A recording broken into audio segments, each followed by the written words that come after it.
Halo guys, kembali lagi di video pembelajaran saya. Kali ini saya akan membahas materi pertemuan ke-15 plus penjelasan terakhir atau materi terakhir yang saya akan sampaikan. Kali ini saya akan membahas materi tentang implementasi kinerja dalam manajemen SDM. Oke, langsung saja mari kita simak videonya. Implementasi kinerja dalam manajemen SDM. Tingkat kinerja dibagi menjadi 3. Yang pertama ada kinerja organisasi. Pencapaian hasil pada tingkat atau unit analisis organisasi. Kinerja pada tingkat organisasi ini terkait tujuan organisasi, rancangan organisasi, dan manajemen organisasi. Lalu yang kedua ada kinerja proses. Kinerja pada proses tahapan dalam menghasilkan produk atau pelayanan ini dipengaruhi oleh tujuan proses, rancangan proses, dan manajemen proses. Lalu yang terakhir ada kinerja individu atau pekerjaan. Pencapaian atau efektivitas pada tingkat pegawai atau pekerjaan dipengaruhi oleh pekerjaan, rancangan pekerjaan, dan manajemen pekerjaan serta karakteristik individu menurut Rumler dan Bartsch 1995. Garis besar kategori arti kinerja. Menurut Bernardin 2001 1443, kinerja merupakan catatan hasil yang diproduksi atau dihasilkan atas fungsi atau aktivitas selama periode waktu tertentu. Kinerja sebagai hasil bukan karakter, sifat, dan perilaku. Lalu menurut Ricard 2003, kinerja sebagai hasil juga terkait dengan produktivitas dan efektivitas. Produktivitas merupakan hubungan antara jumlah barang dan jasa yang dihasilkan dengan jumlah tenaga kerja, modal, dan sumber daya yang digunakan dalam produksi itu. Kinerja merujuk pengertian sebagai perilaku, merupakan seperangkat perilaku yang relevan dengan tujuan organisasi atau unit organisasi tempat orang bekerja. Kinerja merupakan sinonim dengan perilaku. Kinerja adalah suatu yang secara aktual orang kerjakan dan dapat diobservasi. Kinerja mencakup tindakan-tindakan dan perilaku yang relevan dengan tujuan organisasi. Kinerja bukan konsekuensi atau hasil tindakan, tetapi tindakan itu sendiri. Lalu, pendekatan pengukuran kinerja. Yang pertama ada pendekatan ukuran standar kinerja dalam melakukan pengukuran. Yang pertama ada pendekatan personality traits, mengukur kepemimpinan, inisiatif, dan sikap. Lalu yang kedua ada pendekatan perilaku, mengukur umpan balik, kemampuan prestasi, respon terhadap komplain pelanggan. Dan yang terakhir ada pendekatan hasil, mengukur kemampuan produksi, menyelesaikan produk sesuai jadwal, meningkatkan produksi atau jualan menurut De Vries DKK 1981. Lalu yang kedua ada aspek pengukuran kerja dibagi menjadi 6. Yang pertama ada produktivitas, yang kedua ada kualitas, yang ketiga ada ketepatan waktu, yang keempat ada putaran waktu, yang kelima ada penggunaan sumber daya, dan yang terakhir ada biaya. Lalu yang ketiga ada jenis ukuran kinerja dibagi menjadi 4. Ukuran uang, yaitu pendapatan, pengeluaran, dan pengembalian. Lalu yang kedua ada ukuran atau dampak, capaian sasaran, penyelesaian proyek, tingkat pelayanan, kemampuan mempengaruhi. Yang ketiga ada ukuran reaksi, penilaian rekan kerja, pelanggan, memegang pekerjaan lainnya. Dan yang terakhir ada ukuran waktu, pelaksanaan kerja dibandingkan jadwal, batas akhir, ketepatan respon, dan jumlah sasaran. Dan yang terakhir ada ukuran kinerja dalam dimensi kualitas dibagi menjadi 10. Yang pertama ada kehandalan, yang kedua ada daya tangkap, yang ketiga ada kompetensi, yang keempat ada akses, kelima ada kesopanan, keenam ada komunikasi, ketujuh kejujuran, kedelapan keamanan, kesembilan ada pengetahuan terhadap pelanggan, dan yang terakhir ada bukti langsung. Lalu selanjutnya ada perspektif atau aspek balance scorecard dalam mengembangkan pengukuran kerja dibagi menjadi 4. Yang pertama ada pengukuran kerja dari aspek keuangan, yaitu biaya administrasi minimal. Lalu yang kedua ada pengukuran aspek keuangan, yaitu kepuasan pelanggan dan pelayanan efektif. Yang ketiga ada aspek proses bisnis internal, yaitu sistem kontrol, pengadaan efektif, memenuhi sasaran kebijakan publik. Dan yang terakhir ada aspek pertumbuhan dan pembelajaran, tersedianya informasi, pembuatan keputusan kerja, dan kepuasan pegawai. Lalu selanjutnya ada indikator untuk mengukur kinerja organisasi dibagi menjadi 5. Yang pertama ada produktivitas, yang kedua ada kualitas layanan, yang ketiga ada responsivitas, yang keempat ada responsibilitas, dan yang terakhir ada akuntabilitas. Selanjutnya ada indikator penilaian kinerja organisasi dibagi menjadi 4. Yang pertama ada efisiensi, yaitu pertimbangan tentang keberhasilan organisasi pelayanan publik mendapat laba, memanfaatkan faktor produktivitas, serta pertimbangan yang berasal dan rasionalitas ekonomi. Lalu yang kedua ada efektivitas, yaitu rasionalitas teknis, nilai misi, tujuan organisasi, serta fungsi agen pembangunan.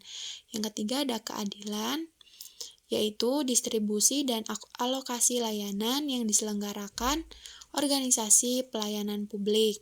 Yang keempat ada daya tanggap terhadap kebutuhan vital masyarakat dan dapat dipertanggungjawabkan serta transparan. Lalu selanjutnya ada ukuran kerja pelayanan dikembangkan menjadi 14 unsur untuk IKM.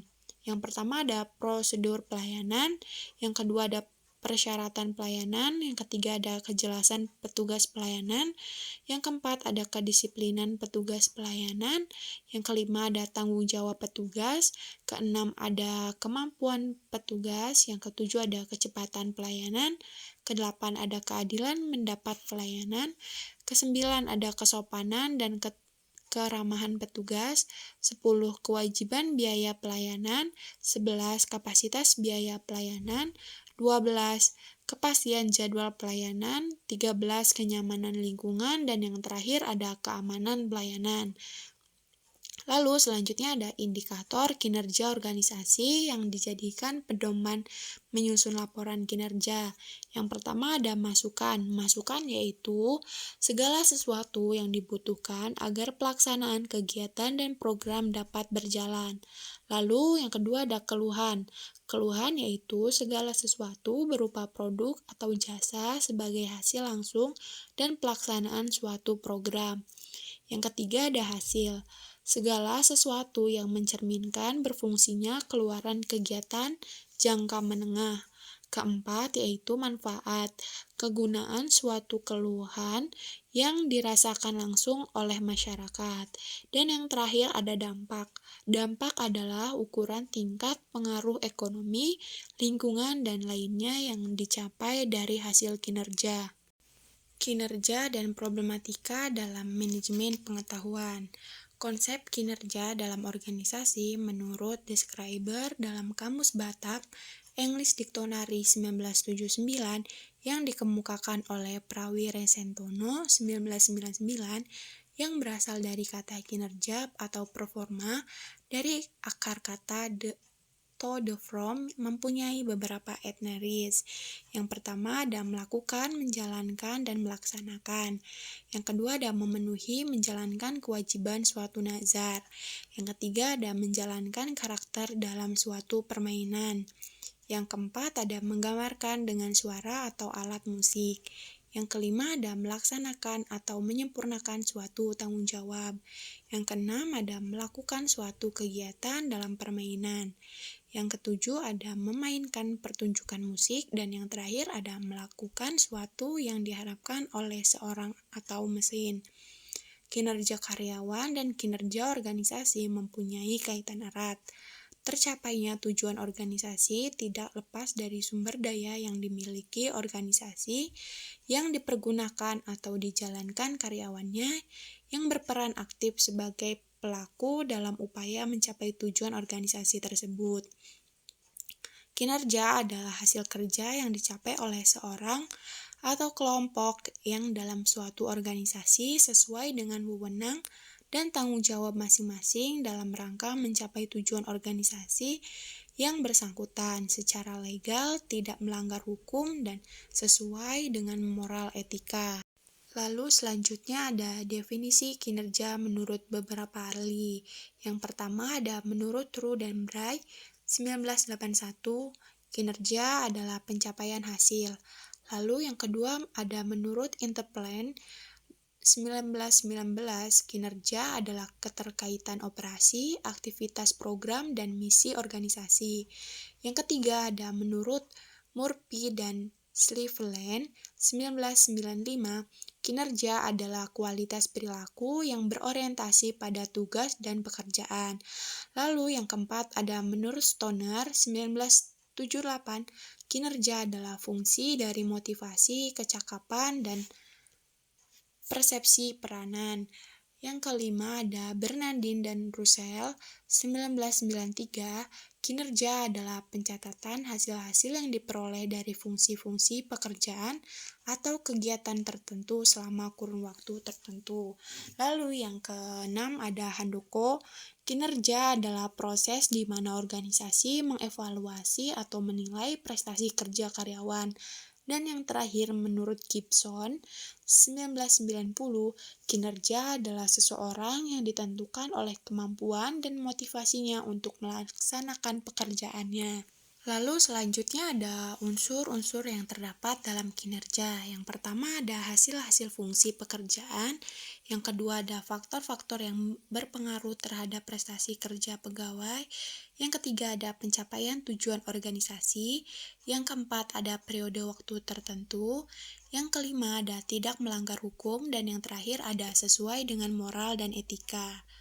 Pekerjaan dan kinerja organisasi, fungsi, pekerjaan atau kegiatan yang terkait kinerja organisasi atau perusahaan dibagi menjadi 5. Yang pertama ada strategi organisasi, yang kedua ada pemasaran, yang ketiga ada operasional, yang keempat ada SDM, dan yang terakhir ada keuangan.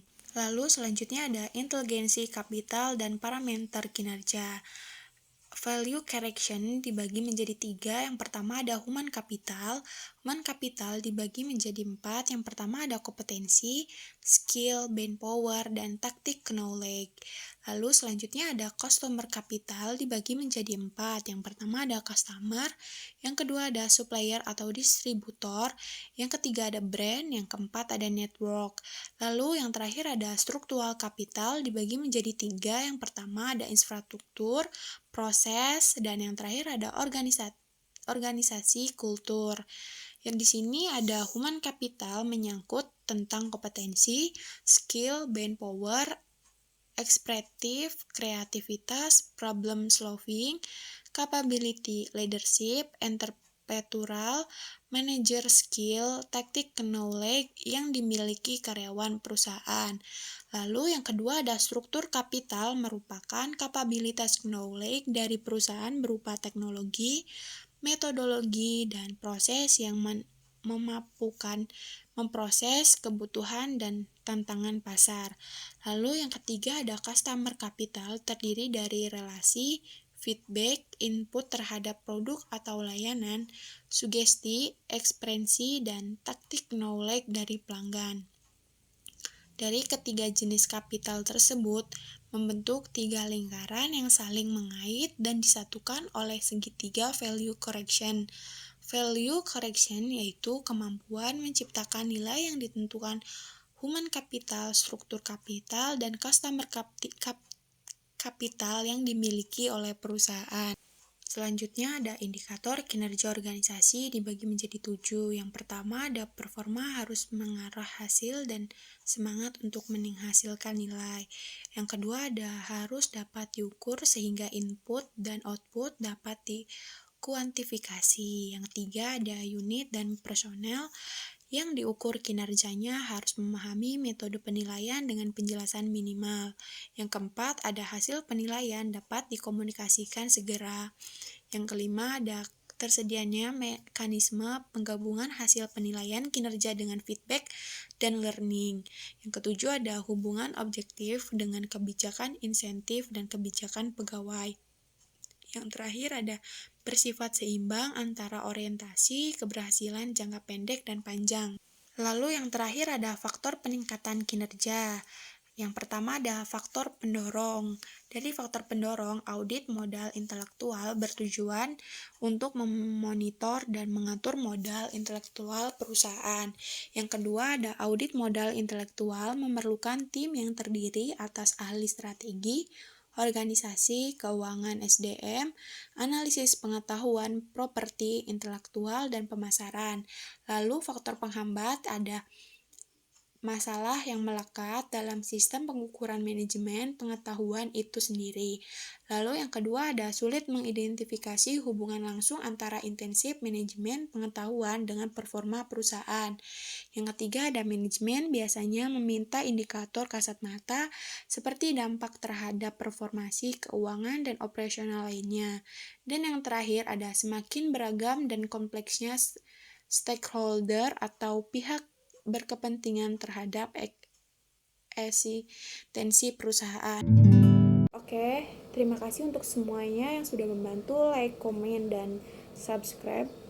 See you the next video. Bye-bye. Audio Jungle.